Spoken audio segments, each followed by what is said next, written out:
Cuéntame, ¿cómo estás? Aquí sobrellevando, sobrellevando, digo, en el sentido de en lo cotidiano, en el trabajo, en la docencia, al final, eso es lo que queda de uno. Tratar de aportar en los espacios en los que uno se mueve y que las cosas no se conviertan en un letargo y tratar de eso, básicamente. Totalmente y totalmente de acuerdo contigo. Y de hecho, lo que me motivó a hacer este live es precisamente ese aspecto, de que el miércoles pasado, nuestro país culturalmente celebra la efeméride más importante de este país, el Día Nacional del Merengue. Y de verdad que de lo poco que se hizo, que por un lado nos movemos entre un activismo institucional que quiere tapar hasta cierto punto la responsabilidad real de aspectos de la cultura como esto, y nos la pasamos bueno entre un acto, una cosa, qué sé yo. A nivel de instituciones, vamos a decir que de sociedad civil, como las organizaciones de los periodistas, las sociedades recaudadoras de música que hay en el país, que están haciendo un gran trabajo, pues hacen sus actividades. A nivel académico, bueno, lo sentí muy tímido este año, por cierto, pero bueno, me interesa abordar esta temática en el contexto de la celebración del Día Nacional del Merengue, Vladimir, en el contexto comunicacional. ¿Por qué seguimos repitiendo los mismos argumentos mientras el país va cambiando, mientras la cosa cultural va cambiando y seguimos moviéndonos en la misma narrativa, lo patrimonial, lo nacional, culturalmente, ataque generacional y el chivo expiatorio, que en este caso, pues ya veremos más adelante eso. Bueno, por ahí fue que me motivé a, a invitarte, tomando en cuenta la visión que tú tienes de estos procesos contemporáneos. Ya. Fíjate, yo creo que hay una cuestión básica aquí en lo que se puede estar dando, y es el hecho de que hay procesos que no se pueden delegar, hay fenómenos, hay escenarios donde no se puede delegar, sobre todo al mercado, eh, el que diríamos mueva esos propios procesos, y que el Estado como entidad debe obligatoriamente que tomar o tener la batuta en esos procesos.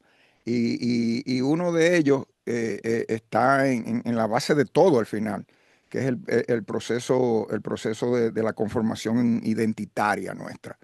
Y la cultura y la música y todo lo que nosotros generamos al final está, diríamos, o son los elementos esenciales para la conformación identitaria nuestra. Y como te digo, eso el Estado en sí no lo puede delegar.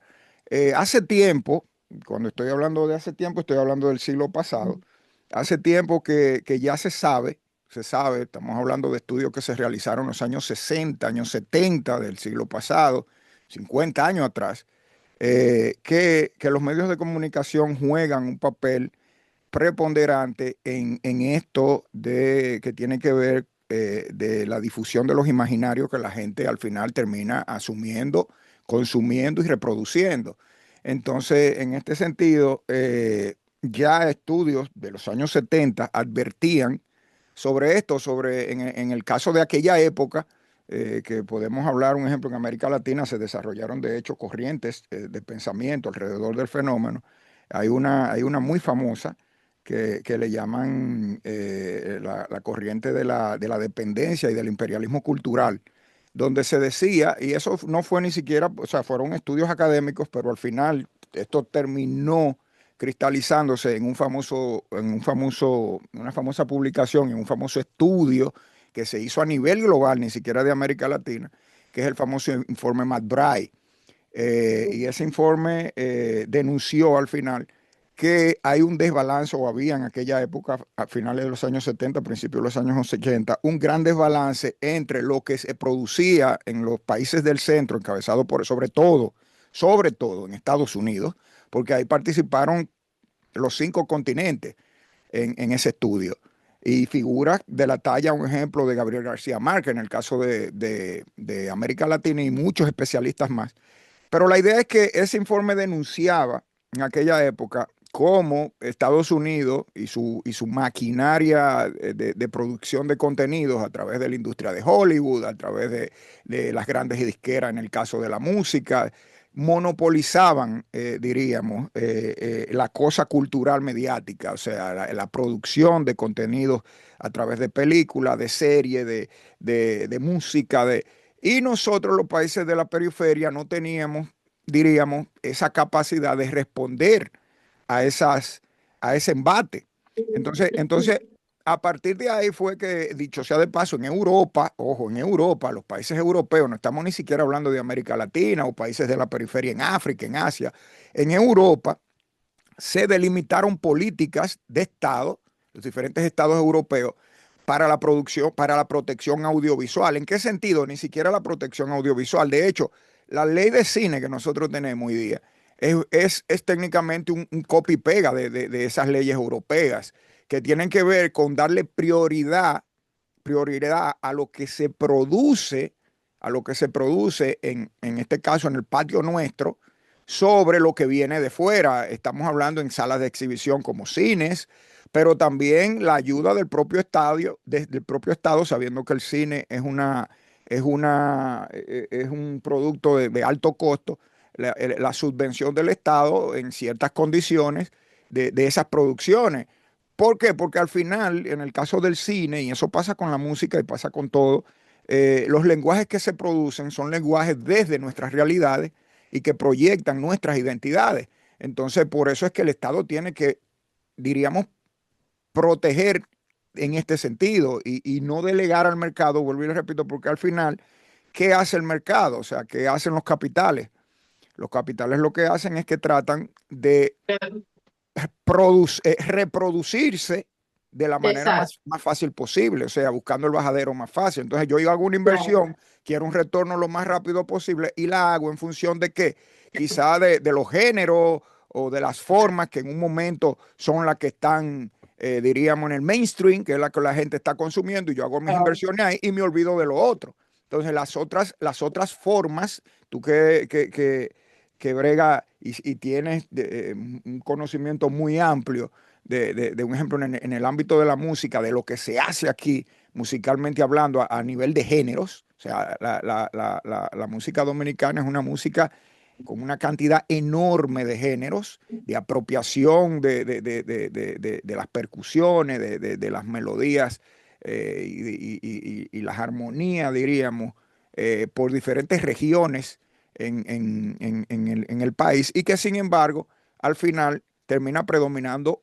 una o dos sonoridades por encima de cualquier otra. ¿Por qué? Porque las inversiones que se hacen, los capitales privados que se invierten en lo que está más cercano, y lo otro se invisibiliza porque no aparece en los medios.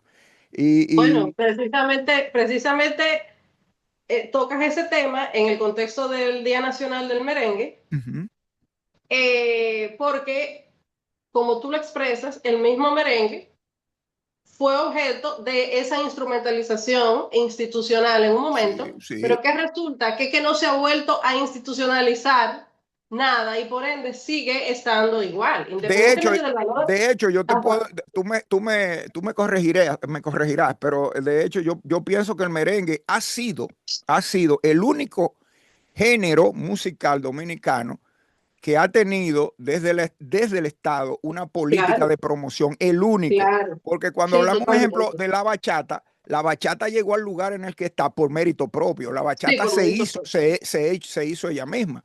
Luego el merengue Sí. sabemos muy bien que desde el trujillismo, desde el trujillato y desde Trujillo, se Ujú. promovió, de hecho, se siguió, diríamos, la evolución lógica que el propio ritmo tuvo, de Ujú, pasar de ser ujú. un merengue de enramar a los grandes salones y luego al merengue orquestado más popular, diríamos, mediatizado con ese merengue de Johnny Ventura y el combo No, show y muy toda esta bien. cosa. O sea, todo eso el propio Estado lo promovía, porque en la música, Lo encontraron